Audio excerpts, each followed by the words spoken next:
Mesdames, Messieurs, bonjour et bienvenue sur Platine Web TV, page Le Live pour ce rendez-vous.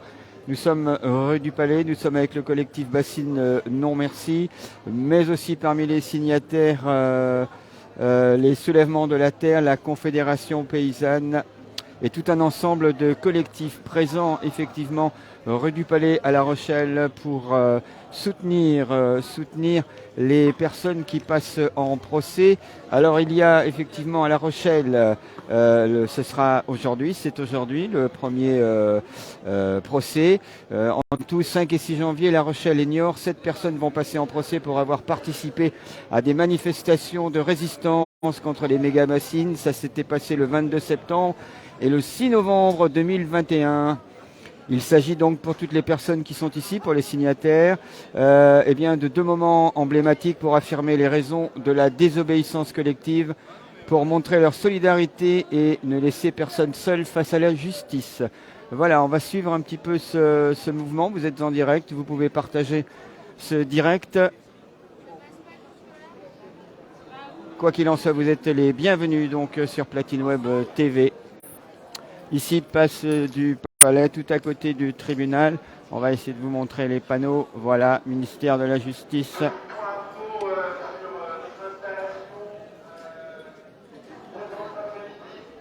Alors, La première bonne nouvelle, c'est qu'il n'y a pas d'obstruction sur le fait qu'on se rassemble devant le tribunal. On a pu garer nos camions, installer nos affaires, etc. Et on va pouvoir occuper la rue jusqu'à minimum 17 heures. Pour rappel, c'est la FSU qui a déposé le rassemblement. Et donc on est donc dans une rue à sens unique qui est bloquée là, et donc on n'aura pas de risque d'être embêté par l'autre côté. Voilà. Donc là dans l'immédiat, ce qu'il y a à faire, c'est qu'on a tout un tas de banderoles. Donc on peut occuper l'espace, on peut complètement l'habiter. Il y a également un petit Tivoli 3x3 à installer. Et puis on va avoir 2 camions qui vont arriver chargés de bottes de paille. Et là, il faudra être assez rapide pour les aider à décharger. Il y a une installation là qui se prépare dans la foulée. Voilà. Sinon, sur le déroulé global, il va y avoir un premier espace de prise de parole, là bientôt. À 13h30, il y a l'entrée des camarades dans le tribunal. Et ça va durer un certain temps. Hein. Là, on va rentrer dans une zone un petit peu de flou. Sachez d'ores et déjà qu'il a été annoncé que le tribunal était limité à 70 places. Et ces 70 places, tout compris, inculpés, avocats, presse. Donc on ne sera pas très très nombreux du collectif à pouvoir rentrer à l'intérieur. Il ne faudra pas que ça génère de frustration. Hein. C'est aussi pour ça qu'on s'installe à l'extérieur, qu'il va y avoir tout un tas de choses qui vont se passer. Donc, et il faudra aussi, en notre sein, être OK. Il y a des gens qui ont à rentrer prioritairement parce qu'ils sont dans la legal team, parce qu'ils sont dans l'équipe com, etc. Donc, si vous voyez qu'il y a des personnes qui ont ce profil-là, laissez la place. Voilà. S'ils disent que leur accès est prioritaire, faites-leur confiance. Voilà. Et ben c'est tout dans les médias. voilà les premiers mots de Julien Leguet, qui est le porte-parole du collectif Bassine Non Merci.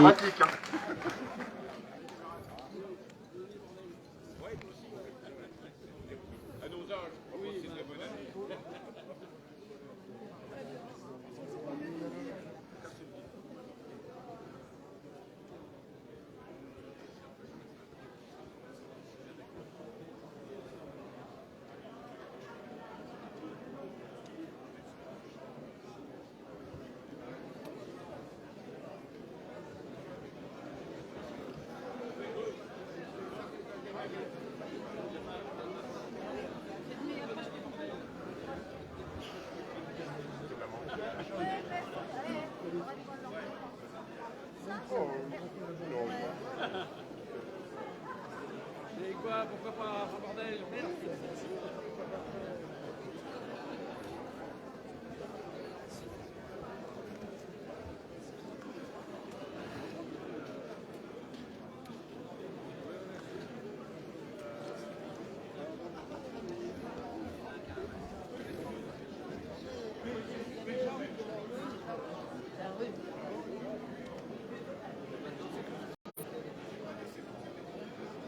Bonjour au photographe.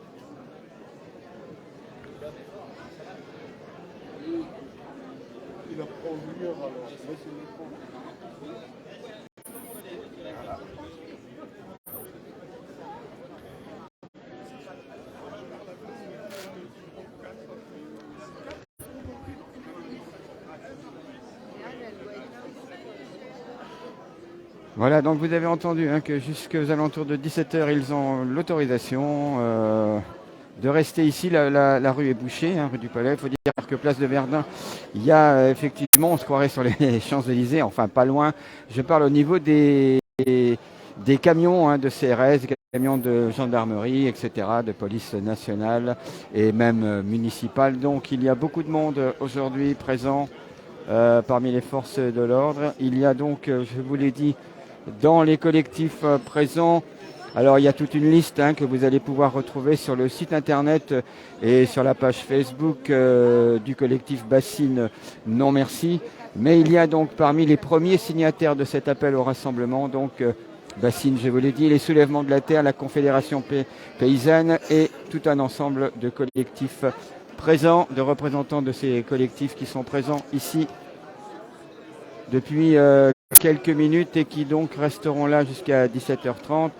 Vous avez peut-être pas entendu Julien Leguet tout à l'heure qui a dit que pour la salle qui avait été prévue pour le procès, il n'y aurait que 70 places, tout compris les personnes accusées, leurs avocats, les représentants de ces collectifs et puis un petit peu la presse.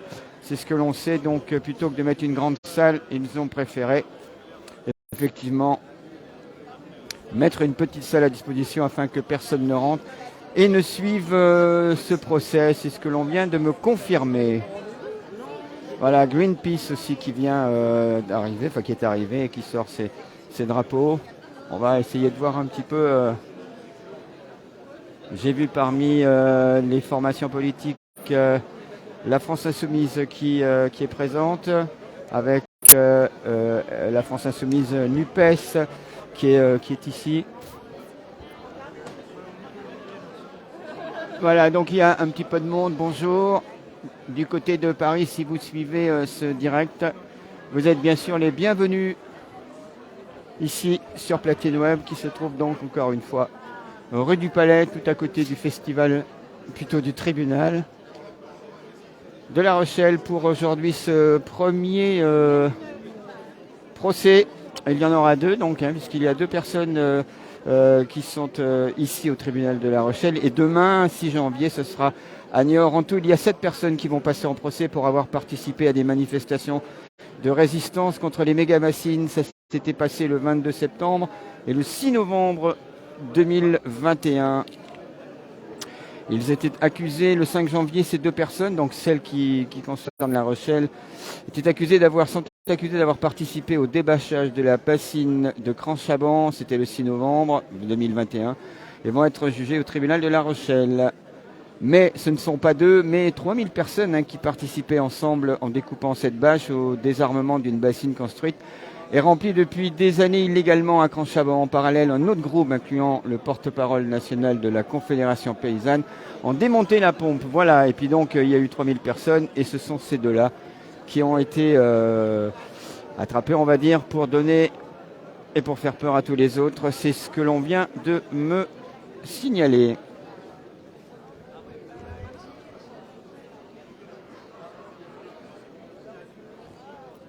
Alors on va aller faire un petit tour de l'autre côté. Il faut dire que pour l'instant rien ne va se passer vraiment.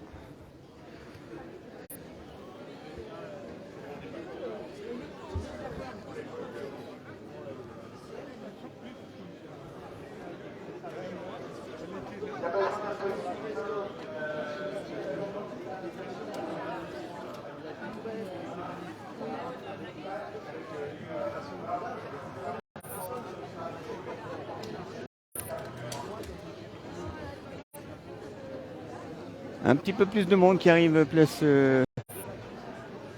enfin pas place, mais rue du Palais. Je vous ai parlé de la Confédération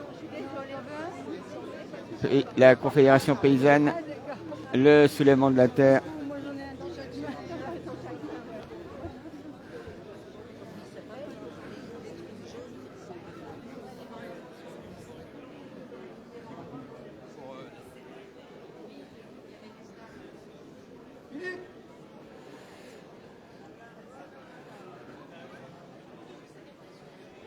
Voilà, les discours ne devraient pas tarder d'après ce qu'a dit le porte-parole de Bassine Non Merci, Julien Leguet.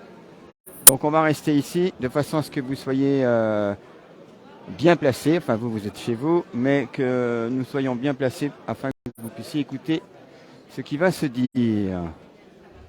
Je rappelle que ce qui se passe actuellement à La Rochelle, ce sera la même chose demain sur le tribunal de Niort. En ce qui concerne le tribunal de Niort et les personnes, ce sont 5 personnes, donc pour demain à Niort, dont 3 agriculteurs qui seront jugés au tribunal de Niort pour l'envahissement. C'était le 22 septembre de la bassine en construction, celle de Mosée-sur-le-Mignon, lors duquel une des pelleteuses du chantier fut mise hors d'état de nuire.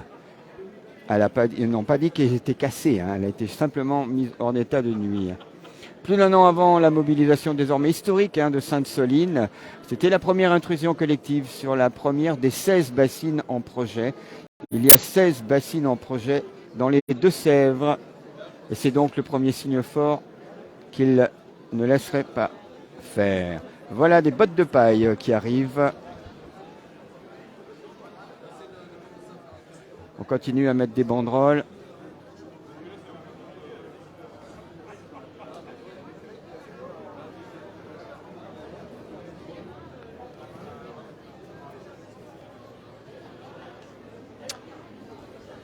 Voici EELV aussi qui est ici, Europe Écologie Les Verts avec Monsieur Soubest qui est ici, entre autres.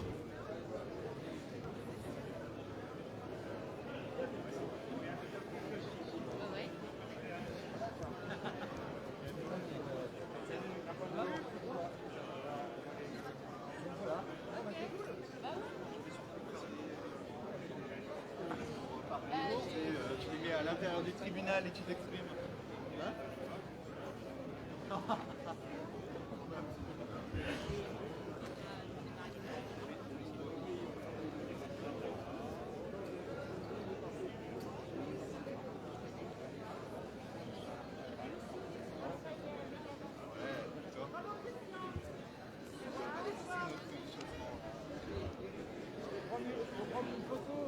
Attends, je prends la photo. Ça, c'est très bien aussi.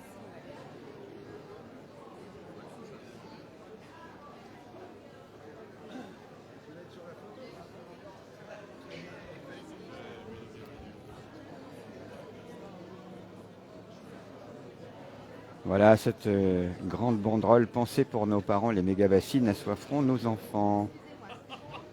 C'est pensé par nos parents, bien sûr.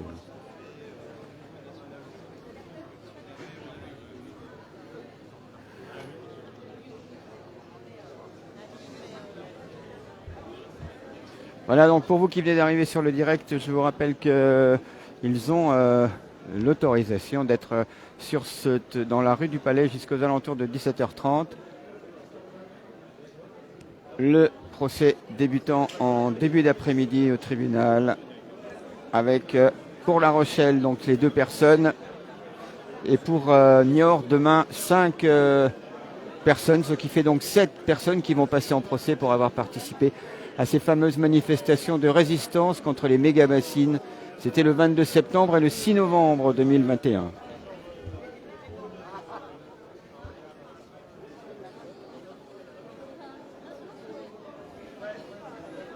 Alors bien sûr, hein, il est entre midi et 2h, on en profite pour faire des sandwichs. Tout est prévu.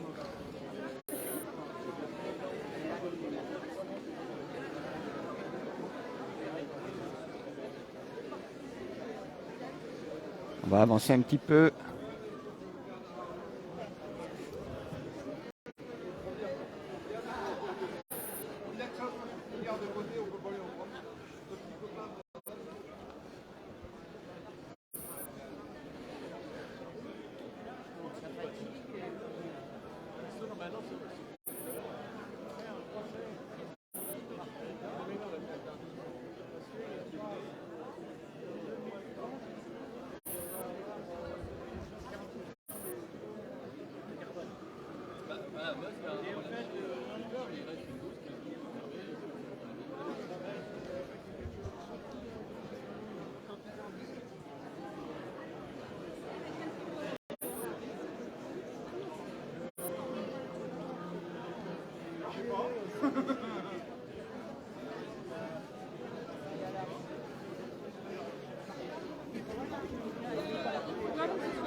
C'est vrai qu'on en profite pour faire sa pub. Est-ce que c'est une pub? En tous les cas, je vois la France Insoumise NUPES qui donne des prospectus à propos de l'inflation, à propos de cette réunion avec 2 députés de la France Insoumise NUPES. Attention, il y a de la paille. Voilà, réunion publique 7 janvier, la vie chère, nos retraites en compagnie de Clémence Guettet et Daniel Obono. Et puis bien sûr, vous pouvez... à 13h, Voilà. Voilà.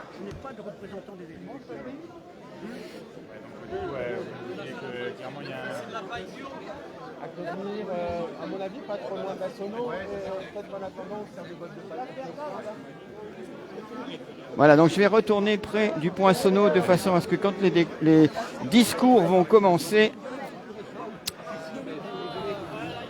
On va relancer, puis, mais bon, j'ai essayé de... et j'en profite pour donner mes meilleurs vœux à tout le monde, bien sûr. Hein. Bah, voilà. Voilà les bottes de paille qui commencent à occuper l'espace. On va rester par là. Vous avez le micro qui est ici, les enceintes qui sont par là. Et donc, on va maintenant attendre, si vous le voulez bien. Vous allez pouvoir écouter les premiers discours dans quelques minutes.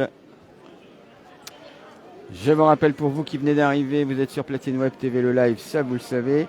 Vous êtes rue du Palais, vous le savez. Et si vous ne savez pas pourquoi, eh bien je vous rappelle que c'est tous ces collectifs, à l'exemple encore une fois de Bassine Non Merci des Soulèvements de la Terre, la Confédération paysanne et toutes ces ensembles, eh bien sont là pour soutenir à La Rochelle les 2 personnes et demain à Niort les 5 autres, qui fait 7 personnes qui sont en procès, que l'État a mis en procès pour avoir soit abîmé, soit pour être entré illégalement sur ces fameuses méga-bassines. Et donc, afin de montrer, ces collectifs ont décidé de les soutenir.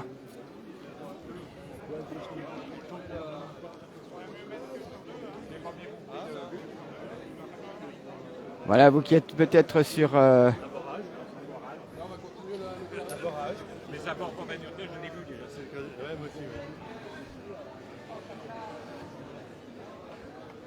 Beaucoup de presse aussi, hein, beaucoup de médias présents, médias nationaux et puis bien sûr local.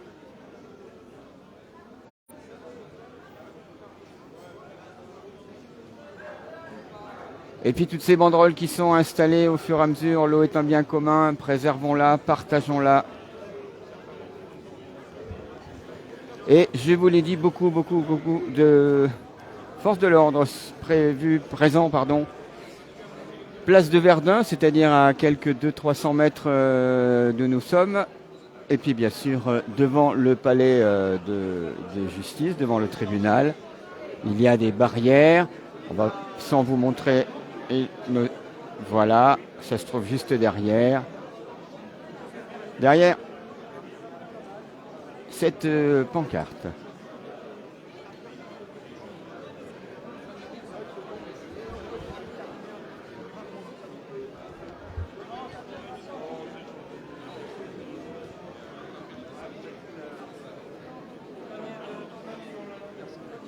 Donc pour l'instant, les différents collectifs, et je ne plaisante pas, certains se retrouvent, hein, depuis 2022, ils ne s'étaient pas vus, donc c'est un petit peu bonne année, bonne santé, et on est là pour les méga-bassines. Et donc dans quelques instants, les premiers discours de tous ces collectifs.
ça.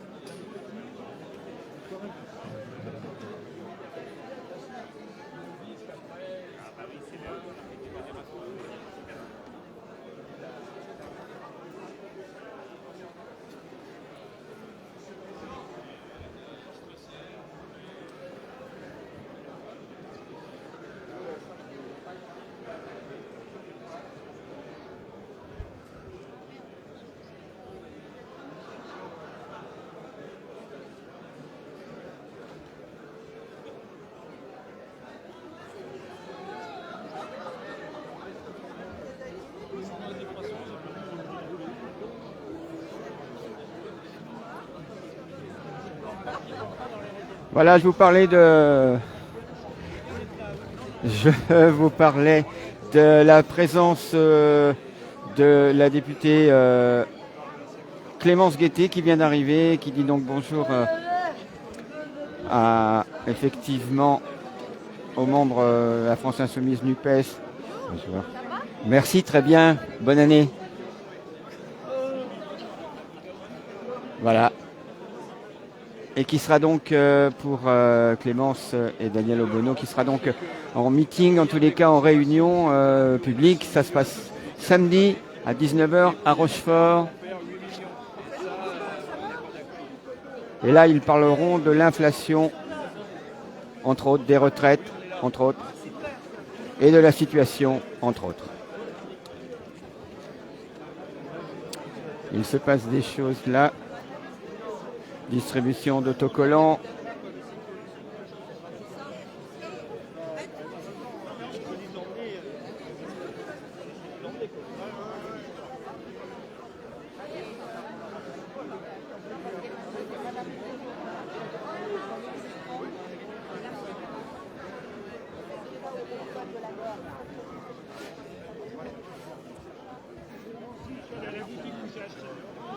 Une association, ils viennent nous voir régulièrement pour savoir ce qu'on va faire comme bêtise, paraît-il. Mais bon. Oui, c'est que les indicateurs supplémentaires pour... Voilà, on met les FRP officiels en ce qui concerne les députés de la France Insoumise NUPES qui viennent d'arriver. Et dans quelques instants, donc les premiers discours, on va se remettre... sur les cours d'eau, l'amélioration, les coûts financiers de l'amélioration.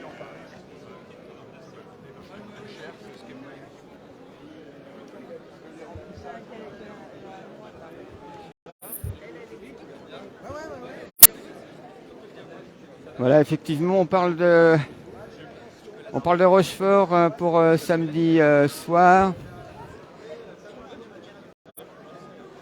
Je vais donc checker quand même. Meilleurs vœux.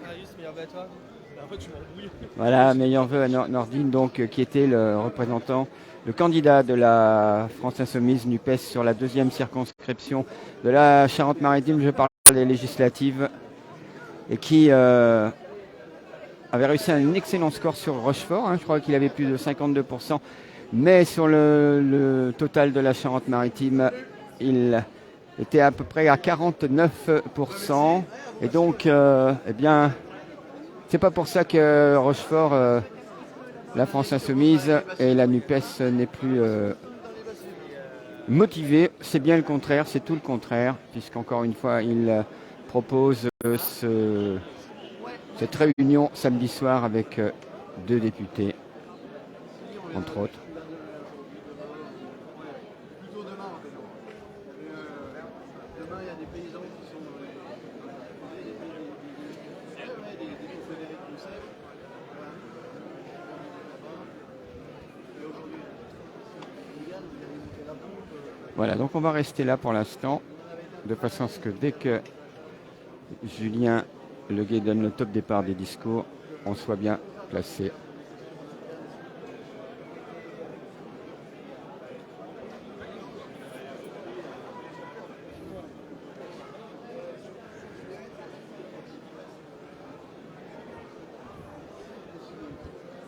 est, nous on suit. Ah, t'as signé. C'est le tarif sur la criminalisation des... Ouais, c'est ça. Pardon.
Nous avons jeté nos pesticides à l'eau, nos fumées dans l'air. Nous avons conduit 3 voitures, vidé les mines, mangé des fraises du bout du monde, voyagé en tous sens, éclairé les nuits, chaussé des tennis qui clignotent le temps qu'on marche. Nous avons grossi, moi aussi, certains d'entre vous aussi. Nous avons mouillé le désert, acidifié la pluie, créé des clones. Franchement, on peut dire qu'on s'est bien amusé. Ah ben d'accord. Eh ben je vous dirai la suite parce qu'il y a une urgence ailleurs. À tout à l'heure. C'était un teasing. En effet, le temps nous est compté. On va passer en mode conférence de presse au niveau de la sono là-bas. Et comme dans la conférence de presse, il y a un certain nombre de personnes qui doivent rentrer dans la salle pour témoigner, ben voilà, vous aurez la suite du texte juste après. Et la conférence de presse va être sonorisée, donc n'hésitez pas à vous approcher, c'est comme on fait à chaque fois, vous pouvez écouter ce qui est dit, voilà. Voilà, donc on va retourner là où on était, de façon à être bien devant. Voilà, on va repasser près des micros, près des enceintes.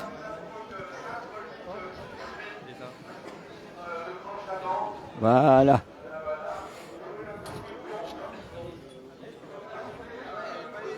Voilà.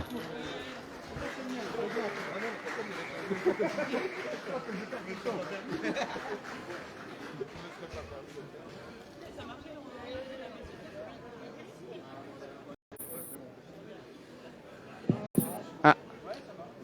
Je rappelle toujours qu'on ne tape pas sur les micros, mais bon, les micros ont maintenant évolué aussi. À force de taper sur la membrane, paf! La membrane, c'est la petite chose qui vibre à l'intérieur du micro. Et donc, quand on tape pour voir, mieux vaut faire un 2, voir Paris-Bordeaux-Le Mans. Là, on va s'adresser aux pros. Pourquoi Paris-Bordeaux-Le Mans? Parce que les P, les B, les M sur les micros. Allez, revenons à cette conférence de presse qui ne devrait pas tarder. C'est notre principal témoin. La tête de suite. Je vais mettre sur la paille ou... Ah, oui, sinon.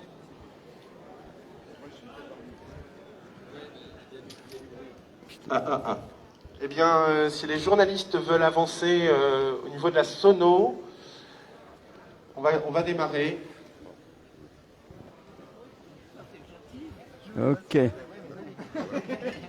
Voilà.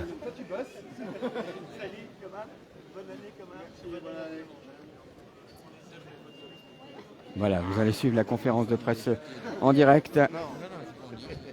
Non, mais là, moi je suis en direct.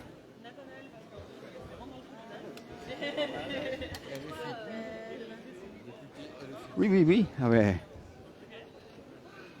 Bien sûr, c'est Clémence Guettet qui est là.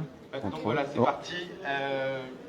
Donc merci d'être là et merci une nouvelle fois de faire votre boulot et de couvrir et de donner écho à cette lutte qui, vous le savez, a pris un véritable décollage depuis un an avec le démarrage des travaux à Mosée.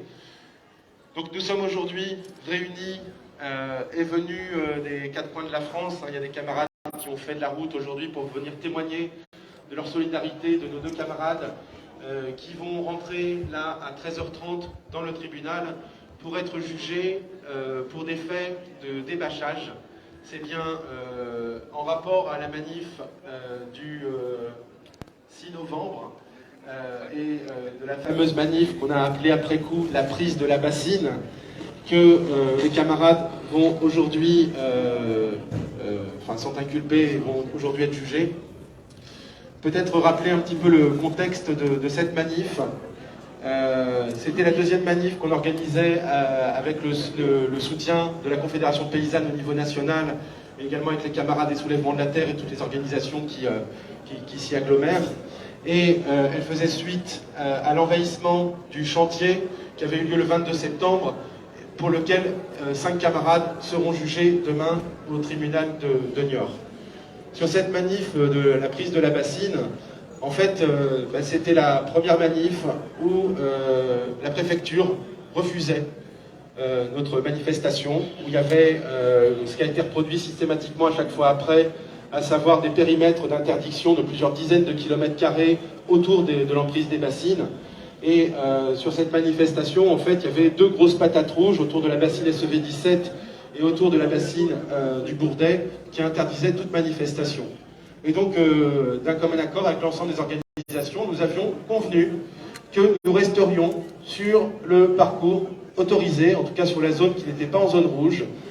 Et c'est à ce moment-là que, voulant passer sous une voie ferrée, on a pu s'apercevoir qu'une nouvelle fois l'État faisait obstruction aux libertés fondamentales de circulation, d'expression, de manifestation, et avait disposé tout un dispositif de sécurité et de barrières anti-émeutes pour nous empêcher de faire le parcours qui était initialement prévu. Et là, la contre-attaque stratégique brillante, qui est un des hauts faits de nos stratégies, c'est que, alors qu'on était au mois de novembre, la rivière Mignon était une nouvelle fois quasiment à sec, et les forces de l'ordre n'avaient pas anticipé qu'on puisse traverser la voie ferrée par une rivière à sec.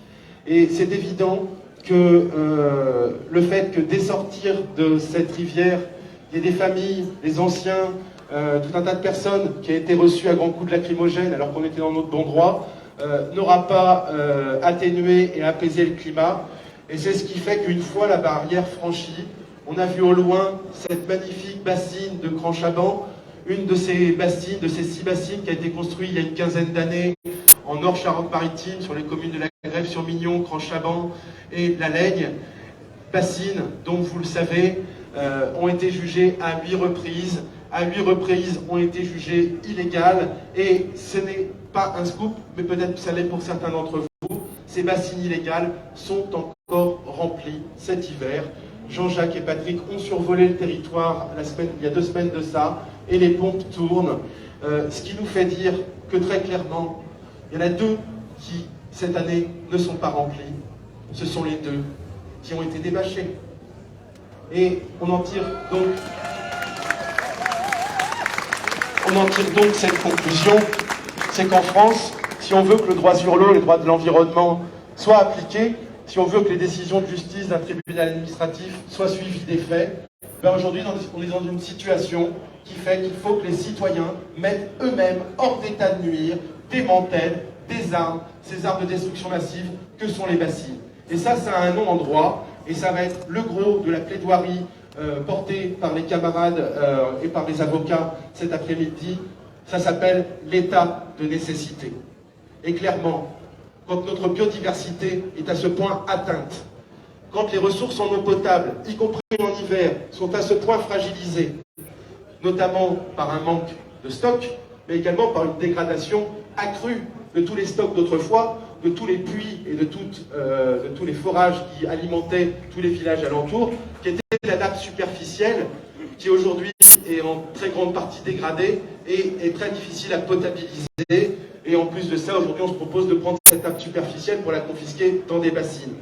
Donc, au vu de tout ça, au vu du péril imminent, et puis il semblerait aussi qu'on ait un président de la République qui vraiment, je ne sais pas sur quelle planète il vit, et peut-être qu'il va falloir qu'il aille réhabiter sur cette planète, peut-être Mars-Cron, ou je ne sais pas, en tout cas Masseron, d'oser dire dans la presse que le réchauffement climatique lui tombe dessus et qu'il n'avait rien vu venir. Ben, si c'est la vérité, c'est qu'on a élu un incompétent, au pire on a élu un menteur, un malhonnête, et évidemment qu'on ne peut pas faire confiance dans ce gouvernement pour préserver tout simplement la vie à la surface de notre pays, à la surface de notre planète. Noma Sarah. Et je vais passer la parole à Nathanaël, qui est un des deux inculpés, toujours. Nathanaël, on est tous avec toi. Merci Julien, merci à vous tous, vous toutes d'être présents. Donc j'ai pas forcément la note tout de suite pour le communiqué de presse. Donc du coup, on sait que tout le monde ne pourra pas rentrer, donc essayez de dire un petit peu, on va parler au nom de, pas que de nous, parce qu'on est des milliers à avoir été sur cette bassine, on est bien plus à travers le monde à se battre pour la biodiversité et l'environnement. Et donc voilà, pour nous c'est important effectivement de défendre des positions, parce qu'on se base sur des faits clairs pour défendre nos positions. Il y a une perte significative de la biodiversité, il y a un épuisement des ressources, il y a une pollution de l'air, de l'eau, inondations, feux, sécheresses, tornades, ouragans, enfin voilà, les faits s'accumulent, maintenant c'est clair, c'est crié depuis des années par des experts, notamment le GIEC et autres, et justement, bah voilà, notre pauvre Emmanuel Macron qui a eu du courage de nous avouer qu'il s'est pris la crise climatique en pleine tronche. Ben voilà, effectivement, là, il y a des questions qui soulèvent, et puis notamment aussi au niveau de l'attribution. C'est-à-dire que l'engagement de l'État sur la question environnementale, il est faux, totalement faux.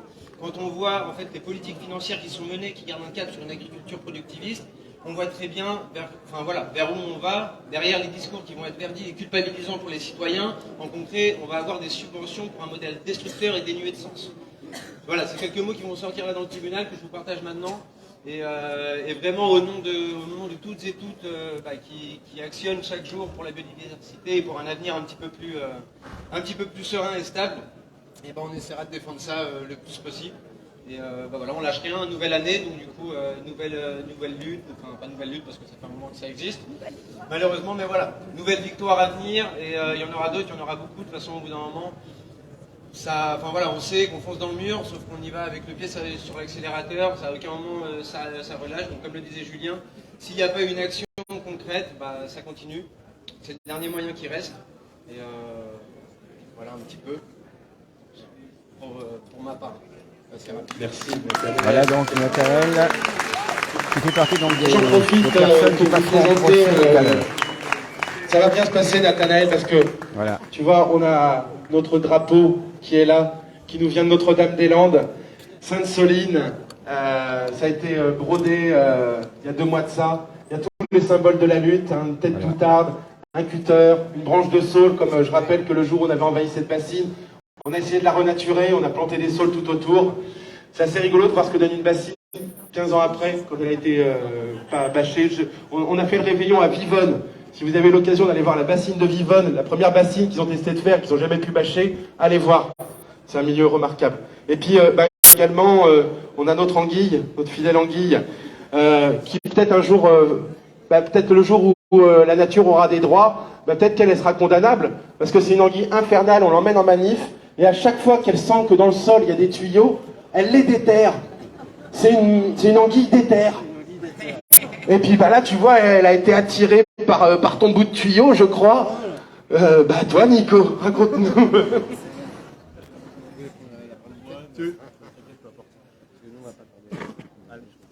Ben oui,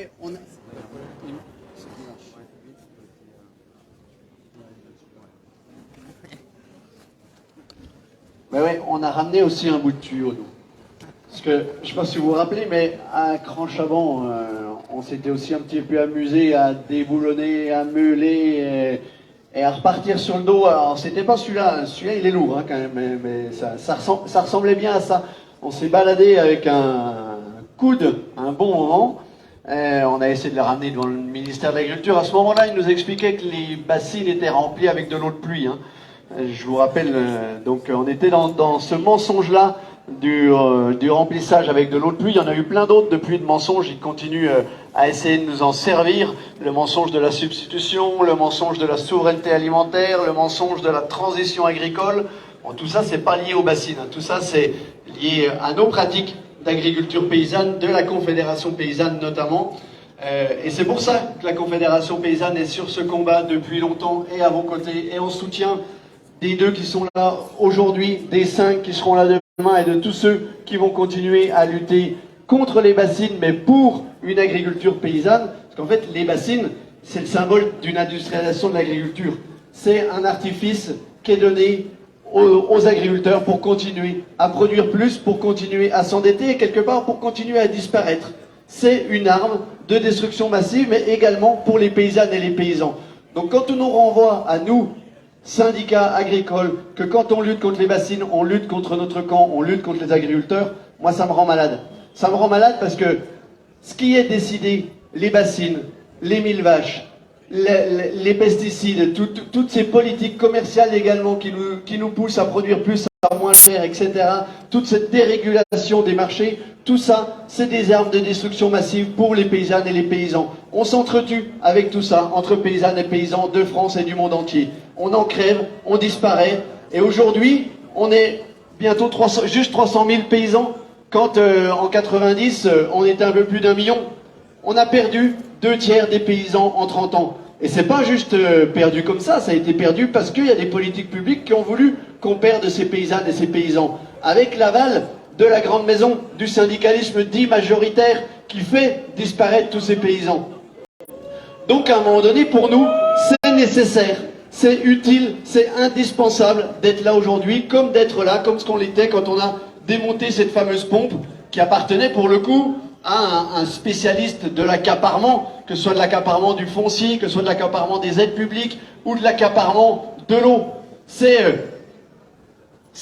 une multiplicité de sociétés qui appartiennent à un agromanager qui cumule plus de 2000 hectares, qui cumule plus d'1 200 000 litres de droits d'eau pour lui, pour ses seuls droits, pour sa seule exploitation. Donc à un moment donné, quand on lutte contre ces gens-là, on lutte contre un système qui est prédateur des paysannes et des paysans. Donc on lutte pour notre survie, pour l'existence d'un modèle qui arrivera à préserver nos moyens de production et qui arrivera à vous nourrir en quantité et en qualité. C'est bien ça l'objectif de la Confédération paysanne quand on lutte contre ces bassines.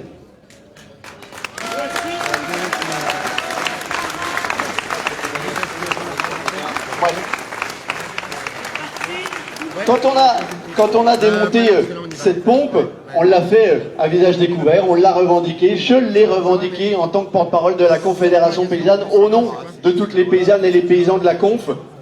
J'ai été condamné pour ça par une instruction, par une ordonnance pénale qui m'a condamné à l'euro symbolique. C'est la reconnaissance de la nécessité d'agir, c'est la reconnaissance de l'action symbolique, de l'action syndicale qui a été menée. Le voilà, l'euro symbolique sorti de la poche de Julien. C'est ça le démontage de la pompe. C'est bien une action symbolique, c'est une action de désobéissance civile revendiquée syndicalement, revendiquée collectivement et qui est là pour nous empêcher de continuer à faire ces conneries-là, ces conneries de stocker de l'eau à l'air libre alors qu'elle est stockée déjà dans les nappes, qu'elle est accessible pour l'ensemble des paysannes et des paysans et l'ensemble des usages. C'est là qu'elle est bien, c'est là qu'il faut la laisser et c'est surtout là qu'il faut chercher à la faire s'infiltrer. Et c'est là que les pratiques agricoles vont avoir une utilité. Et c'est là que l'agriculture paysanne que nous défendons aura cette utilité-là. Donc aujourd'hui, c'est inconcevable pour nous qu'il y ait une autre condamnation qu'une condamnation symbolique pour l'ensemble des gens qui luttent à nos côtés, aux côtés de Bassines Non Merci, des Soulèvements de la Terre, de la Confédération paysanne et des plus de 150 organisations qui travaillent avec nous à démonter ce modèle-là.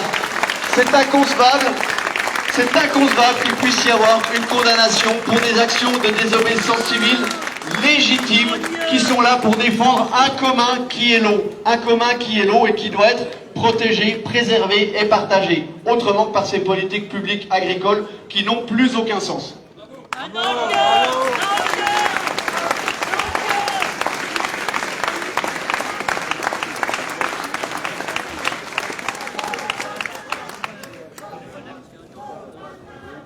Bonjour à tous, je voulais juste vous adresser un petit mot juste avant de partir. Donc voilà, moi je suis le deuxième inculpé, du coup vous l'aurez sûrement compris. On va très rapidement rentrer dans le tribunal.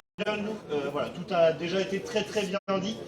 J'aimerais juste rajouter que moi en tant que fervent écologiste, fervent défenseur du vivant, je suis persuadé que notre avenir il passe avant tout par la meilleure gestion des ressources, une meilleure répartition des ressources, moins de déchets, une production un petit peu plus contrôlée et mieux gérée. Et quand je vois voilà, l'accaparement de l'eau tel qu'il est fait, la privatisation de l'eau telle qu'elle est faite à l'heure actuelle par les bassines, eh bien c'est d'une incohérence totale en fait, et on lutte contre ce système, pour tout le monde, même les personnes qui sont en train de militer place de Verdun derrière nous là-bas. On n'est pas contre eux, on est contre le système qu'ils représentent, et moi je les invite à venir nous rejoindre et à venir nous soutenir, parce que on est là autant pour eux que pour tous ceux qui sont présents ici sur cette place, et je vous remercie à tous d'être présents pour nous et surtout pour la cause.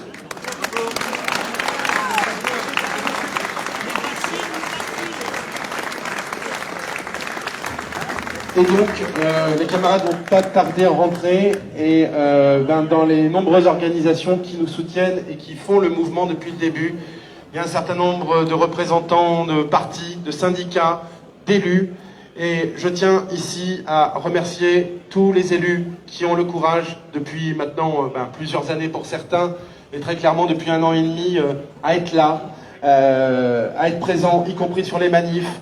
Vous aurez tous en tête ce cortège, cette farandole d'écharpes qui auront fait face aux lacrymos durant la manif de Sainte-Soline.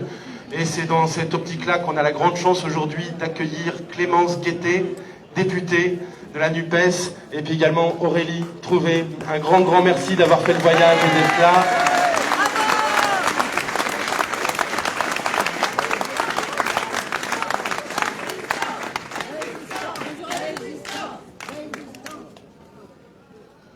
Bonjour à toutes et à tous. Alors, donc oui, moi c'est Clémence Guettet, je suis avec ma collègue Aurélie Trouvé, et on est là au nom évidemment de tout notre groupe parlementaire, donc la France Insoumise et la NUPES, parce qu'on est à vos côtés depuis le début. Ça nous paraissait essentiel d'être là aujourd'hui et demain pour ces procès qui sont des procès en réalité symboliques. C'est pas les procès de 2 personnes, c'est les procès de toutes celles et ceux, les milliers de personnes qui sont allées défendre l'eau, ce bien commun, dans le Poitou, pendant cette manifestation qui a été extraordinaire. Et donc symboliquement, aujourd'hui, on est là, mais on sera là tout au long de cette lutte.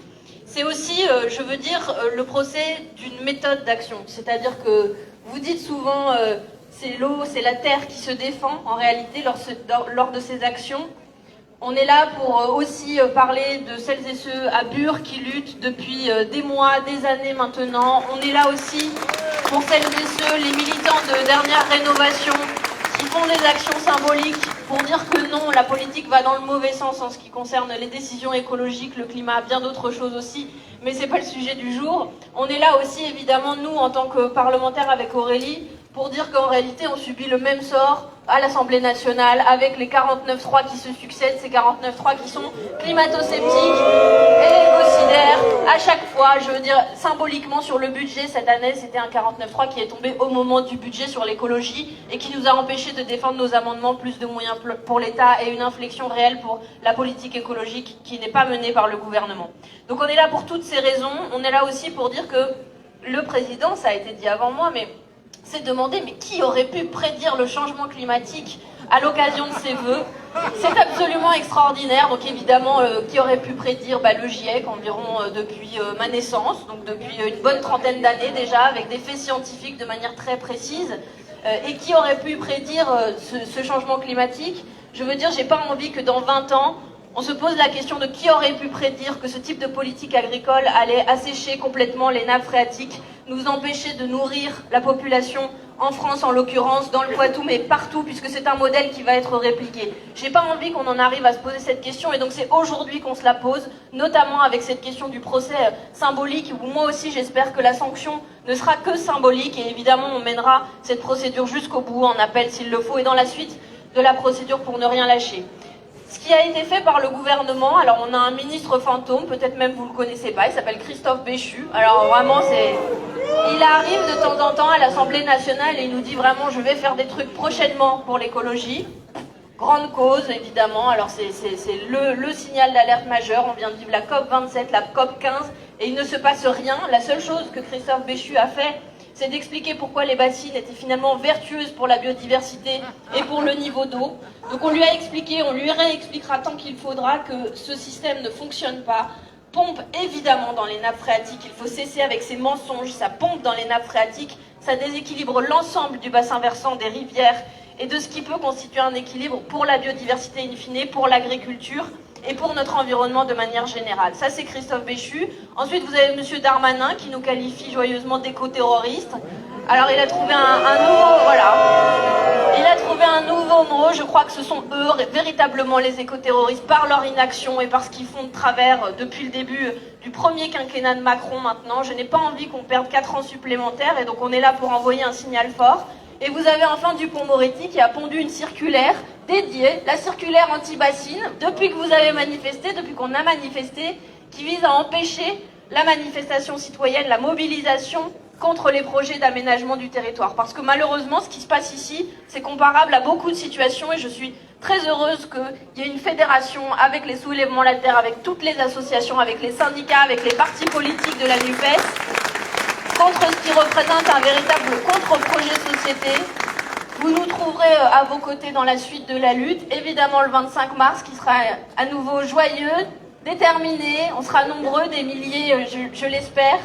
Et donc voilà, tout mon soutien évidemment aux 2 personnes en question, mais vous avez compris, ça va bien plus loin que ça. Mon soutien à toutes celles et ceux par milliers qui luttent contre les bassines, contre leur monde et contre la contre-politique écologique de M. Macron. Merci. Voilà pour le discours de Clémence Guettet. Et donc, s'il y en a qui attendent encore quelque chose de Macron, ben, vous risquez d'être péchu. Hein. Ouais. Bah non. C'est tout ce que j'ai trouvé, Aurélie. Bah ouais.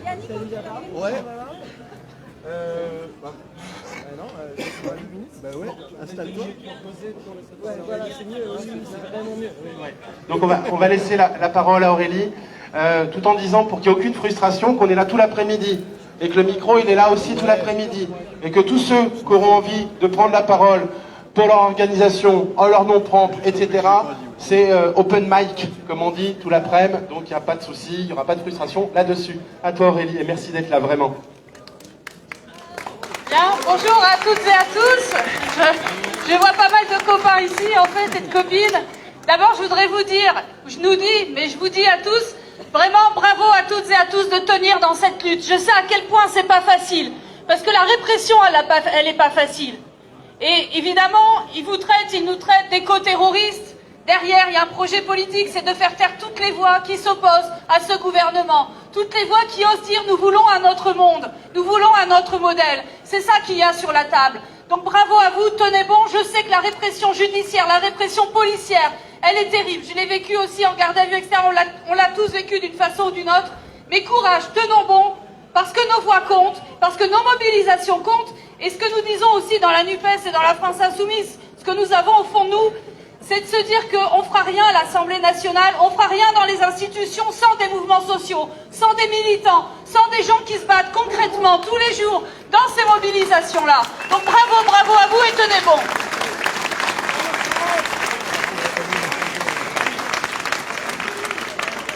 Et je voudrais finir en disant aussi que ce qu'il y a en fait, ce qui se joue ici, c'est évidemment 2 modèles, 2 mondes possibles. Et ce que nous, on leur propose, c'est un autre monde. Ce qu'eux nous proposent, je ne sais pas si vous vous souvenez, quand il y a eu le plan de relance agricole, ils avaient 3 mots. Numérique, génétique, et j'ai oublié le dernier, robotique. Mais en fait, c'est leur fuite en avant d'un modèle agricole qui va dans le mur. Parce qu'on atteint maintenant les limites physiques de la planète. Ce qu'ils veulent, c'est un modèle agricole qui épuise totalement les ressources de la planète. On sait que ça n'est pas possible, que le modèle des bassines, avec des cultures qui utilisent toujours plus d'eau, avec une agriculture qui n'est absolument pas adaptée aux écosystèmes, avec l'inverse de l'agroécologie, ça c'est allé dans le mur. Vous savez, en décembre, on a eu un débat sur les énergies renouvelables, cette soi-disant loi sur les énergies renouvelables qui n'accélérera rien du tout. Eh bien, par exemple, il y a eu, à un moment donné, un débat sur la méthanisation agricole. Nous avons proposé des garde-fous. des limites maximum, tout pour essayer d'avoir des garde-fous. Eh bien, rien n'est passé.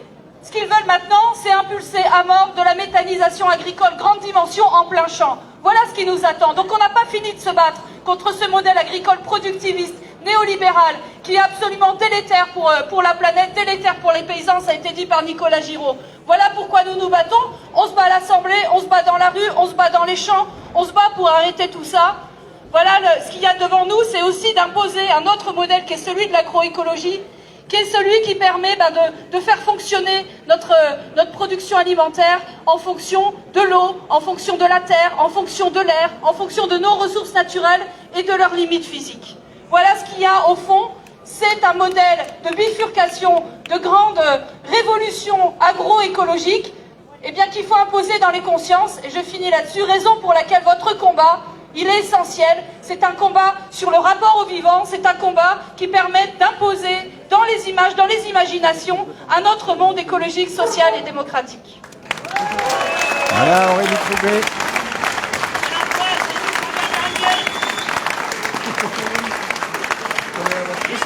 Et dans cet bel esprit de concorde, je vais quand même profiter de la présence d'un certain nombre de camarades qui composent la NUPES pour dire qu'ici, en Poitou-Charentes, je vais faire encore un savoureux jeu de mots, on rêve d'un New PS. Parce que si ELV est exemplaire sur cette lutte sur les bassines, si la LFI est exemplaire depuis la première époque sur cette lutte sur les bassines, si le PCF a aujourd'hui une position claire au national sur les bassines, on a toujours un président du conseil régional, Alain Rousset, qui soutient bec et ongle ces bassines. Et donc, plusieurs informations. Déjà, vous faire savoir, oui, bravo à lui. Là, pour une fois que vous soutenez le PS, ça vous change. Et donc, en l'occurrence, il y a évidemment quelque chose à jouer. Pour information, le 12 janvier, il y a les vœux de Alain Rousset à la région, à Poitiers. Soyons nombreux, là aussi, à l'accueillir. Et je sais que parmi les militants du PS, il y a évidemment tout un tas de gens qui sont très attachés à ces notions de partage et d'équité et qui évidemment n'est pas compatible avec ce qui est aujourd'hui le positionnement du PS, en tout cas en Poitou-Charentes. Et j'espère que les instances nationales et Olivier Faure, ou celui qui prendra la suite, sauront faire la rupture avec l'agriculture, avec la cogestion, avec la FNSEA, telle qu'elle a été pratiquée depuis 40 ans. C'est fondamental et en fait c'est comme ça qu'on pourra gagner et qu'on fera en sorte qu'il n'y ait plus de collectivités locales tenues par la gauche qui soutiennent financièrement les bassines. Ça n'est plus possible aujourd'hui. Merci.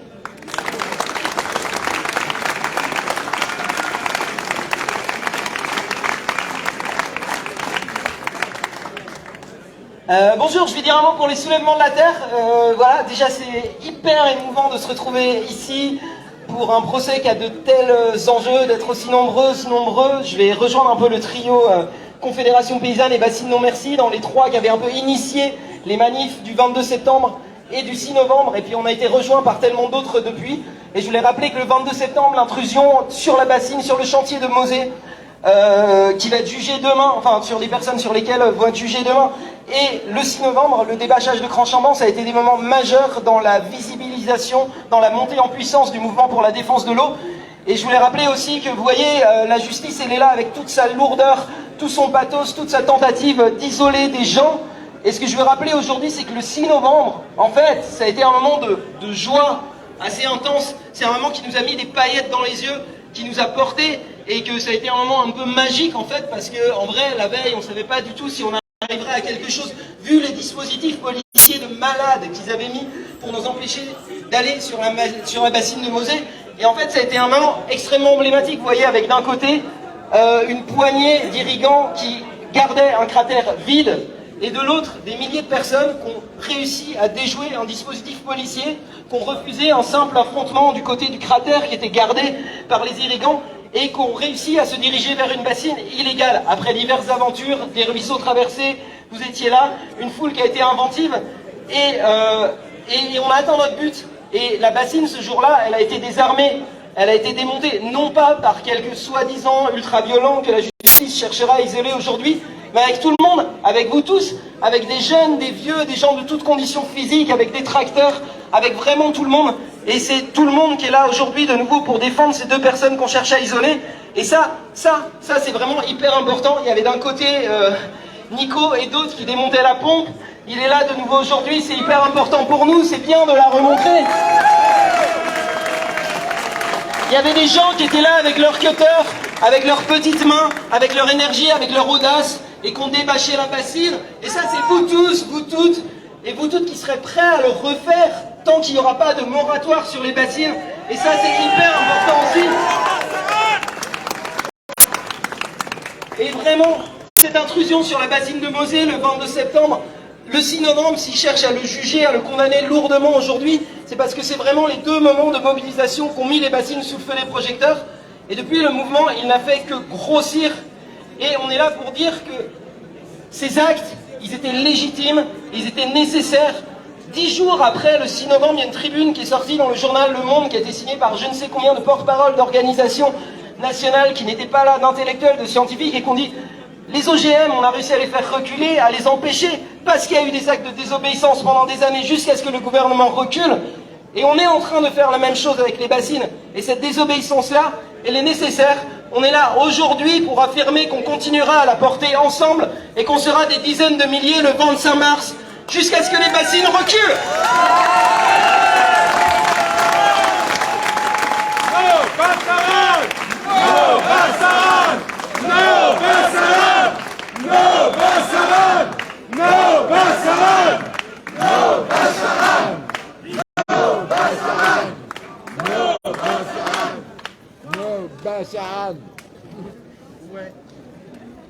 Donc ça rentre gentiment dans l'enceinte.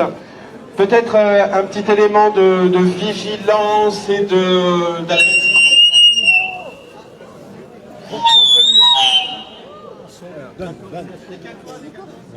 Voilà.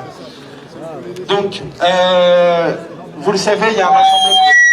Mais non, mais c'est toi. Ouvert ton micro. Coupe ton micro. Mais il faut que tu prennes le portable là. Et prends le portable. Si c'est mieux. Ouais. Donc, vous le savez, il y a eu un appel à rassemblement de la part de la coordination rurale au niveau du bâtiment, au niveau de Verdun. Et un certain nombre sont présents ici. C'est la démocratie, hein. On est devant un tribunal. Donc, ils ont tout à fait le droit d'être là. On a le droit d'être là. On ne partage pas les mêmes opinions. Tout ce que je vous demande, c'est de ne tomber dans aucune provocation si l'on venait de leur part. La stratégie, s'ils venaient être dans la provocation, c'est de les isoler et c'est de se tenir à distance d'eux et de demander de solliciter aux forces de l'ordre de pouvoir tout simplement venir. Bon, voilà. Donc, et également, puisqu'il y a des précédents, puisque parmi ces individus, il y en a un certain nombre qui ont déjà fait preuve de menaces, notamment de menaces de mort à l'égard de certains d'entre nous, nous ne tomberons pas dans le panneau et nous serons vigilants sur la manière dont nous sortirons du site. Vous savez, seuls, ils ne sont pas très courageux, ils discutent. Quand ils sont une trentaine, face à 2 individus, ils sont beaucoup plus courageux. Donc, soyons attentifs les uns aux autres. Voilà, on est sur un espace de tribunal dans le cadre démocratique traditionnel.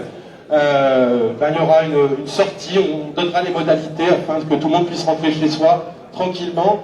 Je vais également donner des éléments de programme, puisque là c'est le tout début d'un marathon qui va durer 2 jours, puisque aujourd'hui, cet après-midi, on est là. On invite les personnes qui pourront faire le voyage à nous rejoindre et aller en direction de Niort ce soir, puisque au niveau du patronage laïque, qui est une salle située à côté de la grande place de la Brèche, il y a une soirée dédiée d'abord à un atelier de sensibilisation aux aspects anti-répression, une espèce d'assemblée générale où on débriefera ce qui s'est passé aujourd'hui et ce qui se passera demain. Les cantines militantes qu'on peut applaudir très fort parce qu'elles sont là à tous les coups, et c'est tellement important. Et là en l'occurrence c'est notamment les camarades du bien nommé Plat de Résistance de Bressuire qui vont nous régaler ce soir. Donc il y aura de quoi se restaurer à prix libre avec des bons produits sur place, faits par des paysans du coin, etc.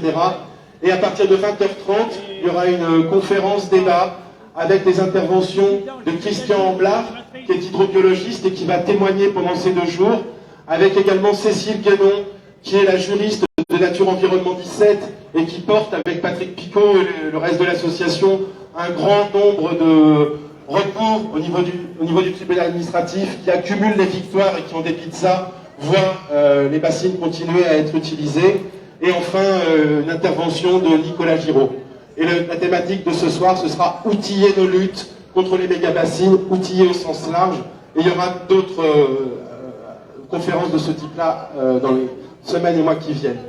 Également, je vais continuer à dérouler le programme. Demain, rendez-vous à partir de 12h30, on reproduit à peu près le même format devant le tribunal de Niort. Et l'après-midi sera animé par un certain nombre de tables rondes avec tout un tas de camarades, et notamment Christian Roquerolles qui sera présent là. Nico, tu pourras nous en dire 2 mots si tu veux, plus de détails là-dessus.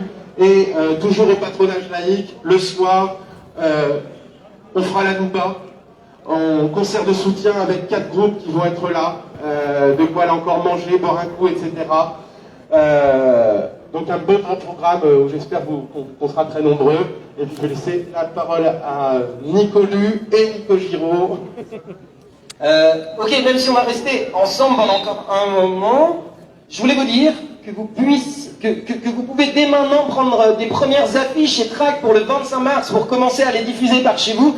C'est une première affiche teaser avec notre camarade Laloutre qui est avec nous, qui est en résistance, qui va empêcher les bassines. Et voilà, il y en aura d'autres, mais là on en a ramené plein, prenez-les, diffusez-les.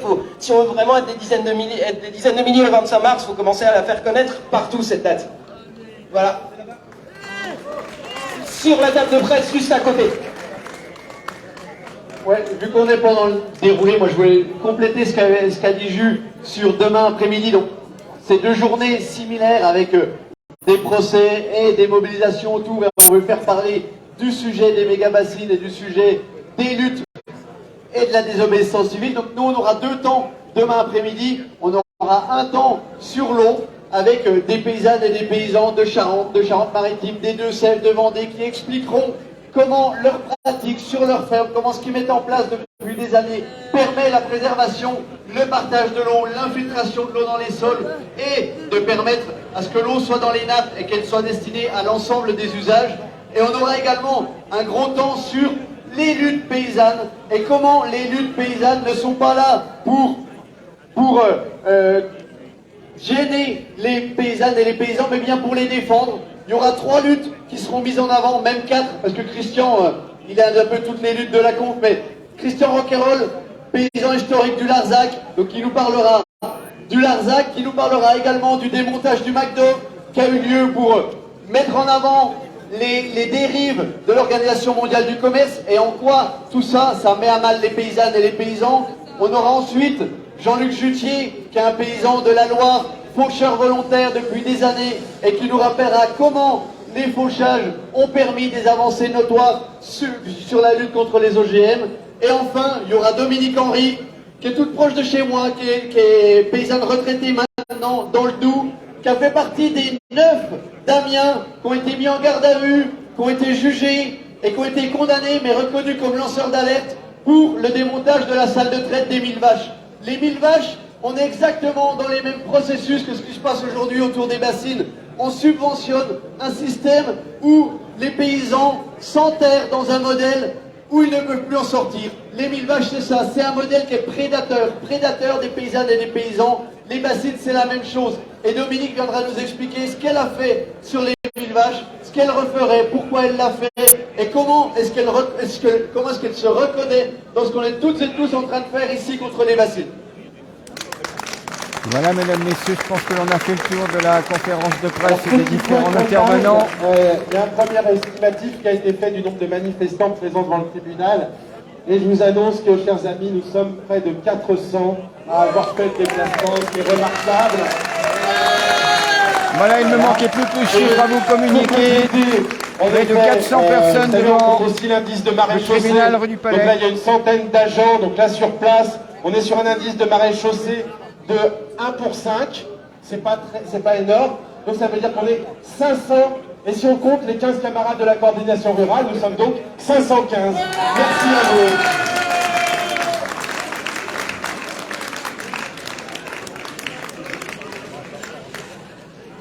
vous. le micro est ouvert, donc s'il y en a parmi vous qui veulent Voilà, on va donc venir prendre la parole. bouger, puisque vous avez suivi la conférence de presse en direct. Je pense que les autres discours se feront un petit peu plus tard en fonction de l'évolution. Donc moi, j'ai pas l'habitude. Et on va donc aller voir en fait, un petit nous peu sommes ici à La Rochelle, de l'autre côté. et d'aucuns pourraient penser que le bassin c'est loin. En amont, Allez, il se passe des choses, allez, on ça ne bouge. nous concerne pas. Alors j'habite dans la baie de l'Aiguillon.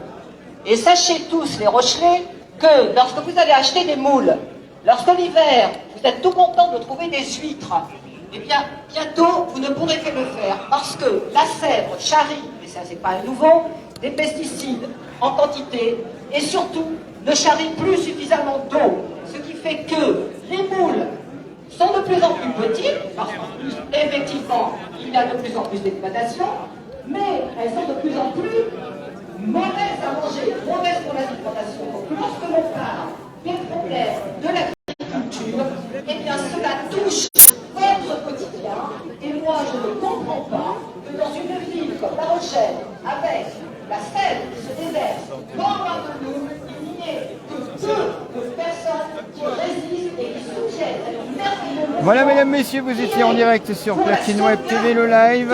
On va se quitter dans quelques minutes. Je voulais vous faire vivre ce moment en direct rue du Palais devant le tribunal. Je ne vous raconte pas toute l'historique de ce rassemblement. Vous le connaissez et vous le connaissez mieux que moi. Vous étiez en direct. Merci d'avoir suivi ce moment important. On aura bien évidemment le moment de se retrouver peut-être tout à l'heure aux alentours de 17h. Quoi qu'il en soit, partagez bien ce live. On se retrouve dans quelques heures. C'était Marcus avec vous sur Platine Web. Merci, à bientôt.